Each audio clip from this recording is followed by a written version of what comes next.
Hallelujah. स्वागत है आप सबका मेरी भविष्यवाणियों की पुस्तक में।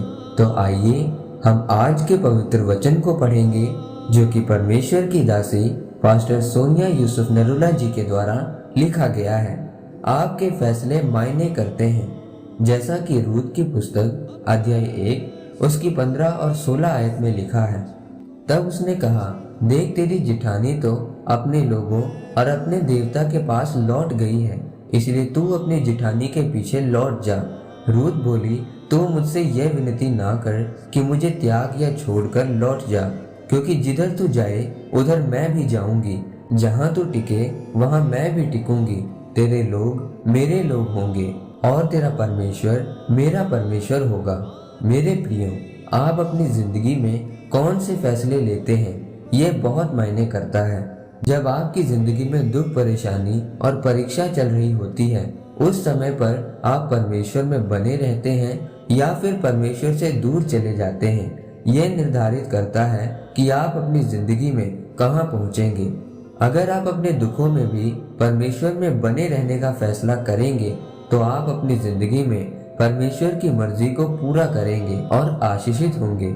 लेकिन अगर आप परमेश्वर से दूर हो जाएंगे तो फिर आप परमेश्वर की योजना से दूर हो जाएंगे और अपनी आशीषों को खो देंगे।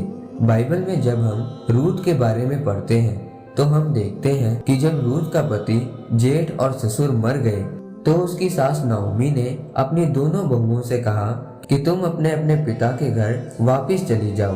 तब रूत की जेठानी ओरपा अपनी सास को छोड़कर अपने घर वापस चली गई। लेकिन रूत ने अपनी सास के साथ रहने का फैसला किया। उसने अपनी सास से कहा कि जहाँ तू जाएगी मैं भी वहीं जाऊंगी, जो तेरा परमेश्वर होगा वही मेरा परमेश्वर होगा और मैं तुझे कभी नहीं छोड़ूंगी।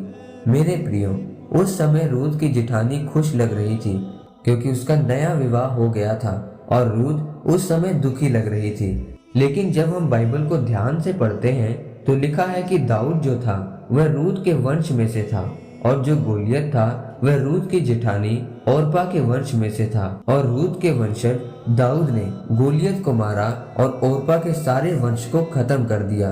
लेकिन रूत के वंश में से प्रभु यीशु मसीह का जन्म हुआ और परमेश्वर ने रूत को अपनी वंशावली में जोड़ दिया।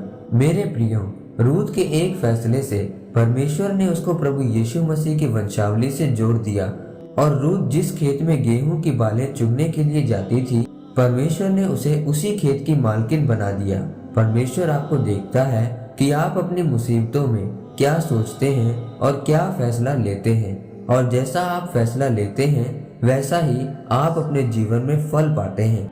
मेरे प्रियो, आज जब लोगों के जीवन में दुख, परेशानी और परीक्षा आती है तो वह परमेश्वर से दूर होने का फैसला लेते हैं और दूसरी जगहों पर जाना शुरू कर देते हैं, जहां पर उनको पहले तो अच्छा लगता है पर बाद में वह पछताते हैं। इसीलिए अपने दुखों और परेशानियों के दिनों में रूत की तरह फैसला लें कि परमेश्वर चाहे जो मर्जी हो जाए लेकिन मैं आपको नहीं छोड़ूंगी।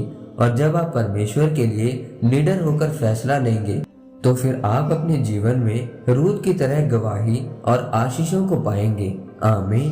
परमेश्वर आप सबको आज के वचन के ऊपर मनन करने के द्वारा आशीषित करे। आमीन।